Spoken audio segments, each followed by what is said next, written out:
Quando a gente fala de largada, parece um assunto bobo, né? Falar, o que o Samir vai falar sobre largada? Eu também pensei isso.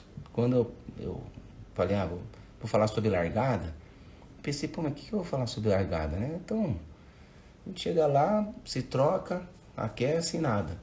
Mas depois eu fui pontuando e tem muita coisa pra gente pensar na largada e eu vou seguir aqui o meu roteirinho que eu montei para vocês verem como tem coisa para pensar e que vai refletir na prova de vocês, tanto na parte mental, quanto na parte de estratégia e quanto na parte física, tá bom?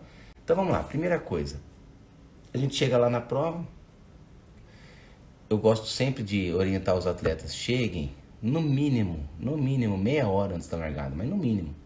Eu gosto de chegar 1 hora, pelo menos, 1 hora, 1 hora e meia, para me ambientar. Gosto que os atletas cheguem antes para se ambientar também, passar a vasilha tranquilo, né?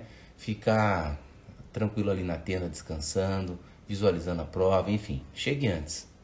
A largada começa aí, chega antes, não vai chegar na correria, porque senão vai perder o congresso técnico. Primeiro ponto, congresso técnico. Assista o congresso técnico. Mas eu vi o percurso no papel.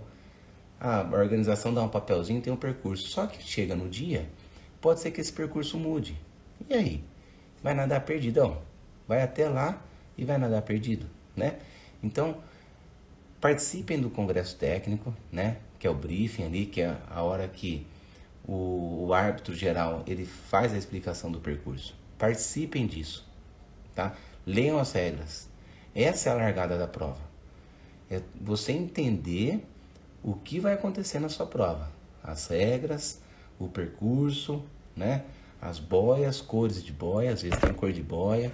Onde tem que cantar número de boia, às vezes tem que cantar, não é verdade? Então, assim, fiquem atentos a isso. Cheguem bem antes. Putz, mas a largada é 6 da manhã, cara. Puta, eu tenho que acordar cedo, 6 da manhã. Você que escolheu fazer a inscrição da prova, você sabia que era 6 da manhã.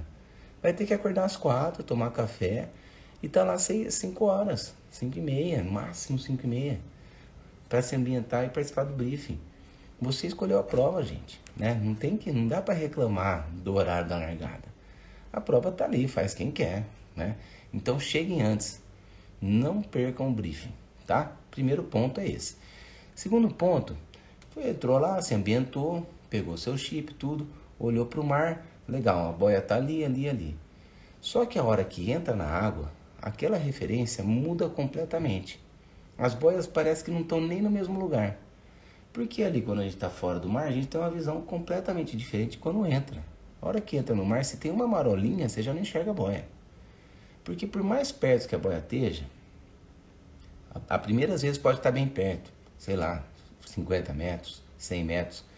Mas as outras, às vezes, ficam 500 metros, 400 metros, 600 metros de distância. Fica longe, né? Então, de fora enxerga bem, mas de dentro muda completamente.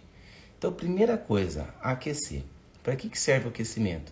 Serve para a gente ativar a nossa musculatura, lubrificar a articulação, para fazer um estímulozinho ali, né? Eu sempre falo para os atletas, 40 braçadas leves, 10 um pouco mais forte, que é para estimular um pouquinho mais a velocidade. Então, o aquecimento é importante a gente estimular essa parte muscular e essa parte articular. Mas é muito importante que a gente aproveite o aquecimento para analisar pontos que vão ser fundamental na sua largada, na sua prova, né, na sua estratégia. Tá legal? Então, entrou lá na água, tá fazendo estímulo. Pô, a primeira boia tá 100 metros. 100 metros é um aquecimento normal, né? A maioria das pessoas fazem aí 100 metros. Claro, uma prova de iniciante de 500 metros, pô, ir até o 100 e voltar já é 50% da prova. Então, não precisa, né?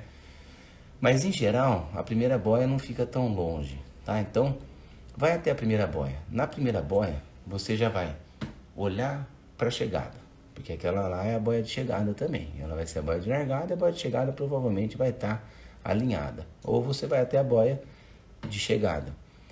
Analisa, pô, como é que é a chegada? Ponto de referência. Tem um pórtico, tem uma tenda ali, de praia, um quiosque de praia, né? Quais são as referências que eu tenho? Legal, isso já é um ponto.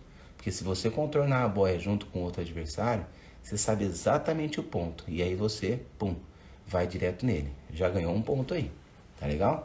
Então, vai até a primeira boia ou até a boia de chegada e analisa as referências que você tem ali para você chegar na prova, tá bom? Aí você olha para o mar. Olha para o mar e vê onde estão as boias. Né? Ali pode parar, faz o palmateio, né? Você visualiza onde estão as boias.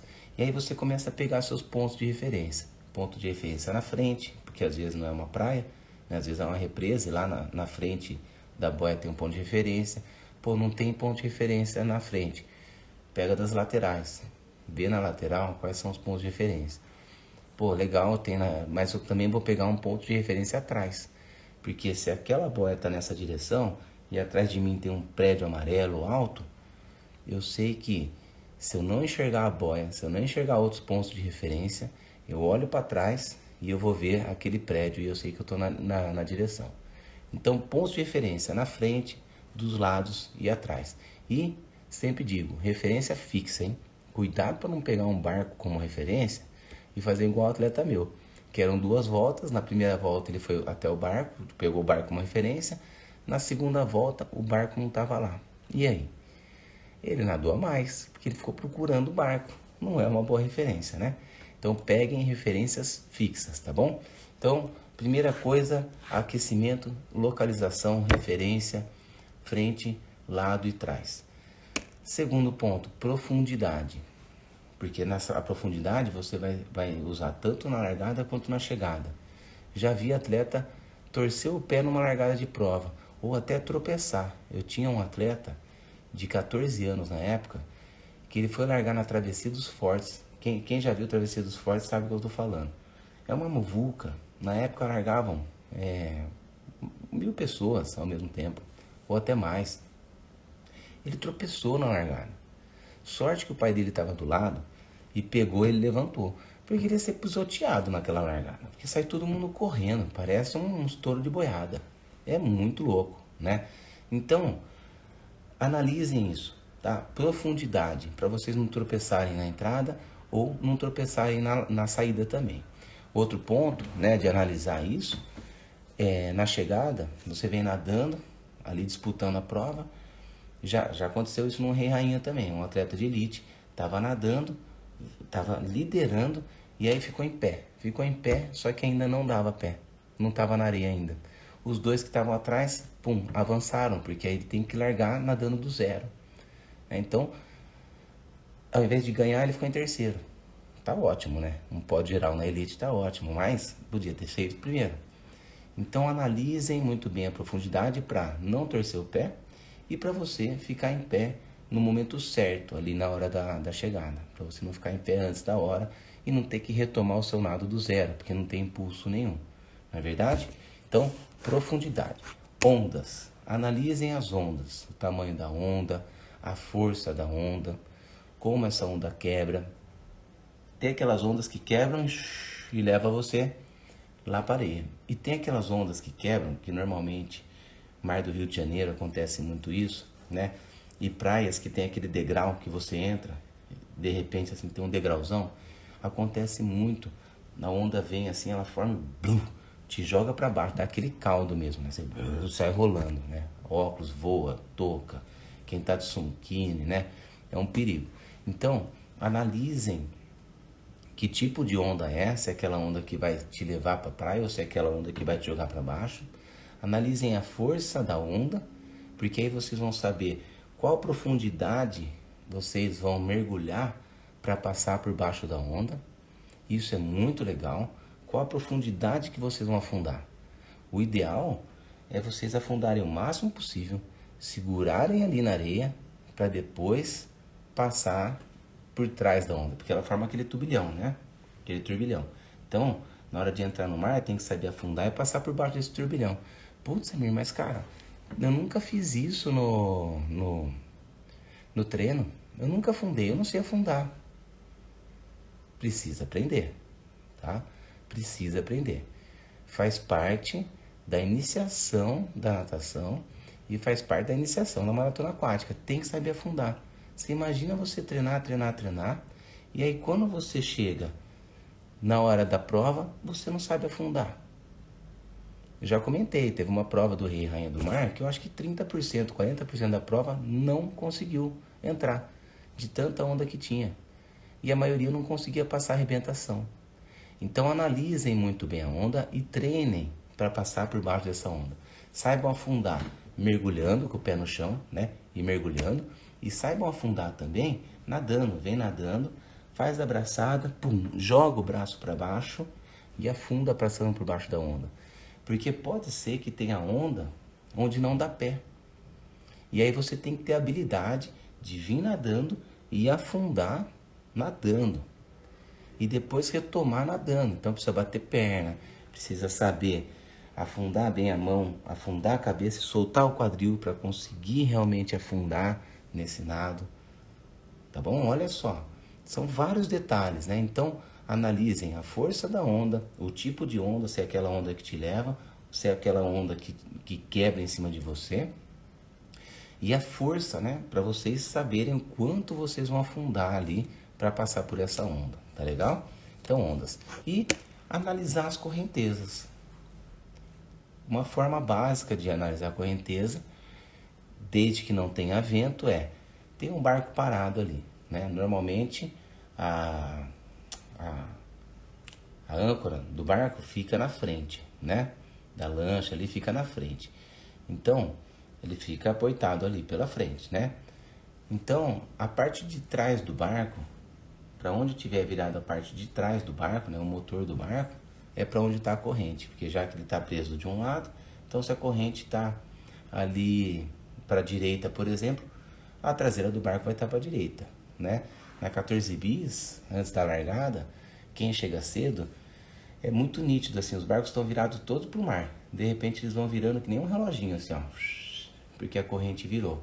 E aí é a hora, normalmente quando está virando, é a hora que dá a largada, né? Para largar a favor da corrente, tá bom? Então, se não tem vento, né, analisem bem a traseira do barco, tá bom?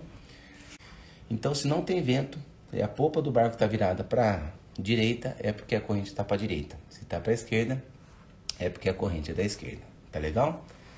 E aí, na hora de largar, né, sabendo disso, na hora de largar, a boia está aqui na frente.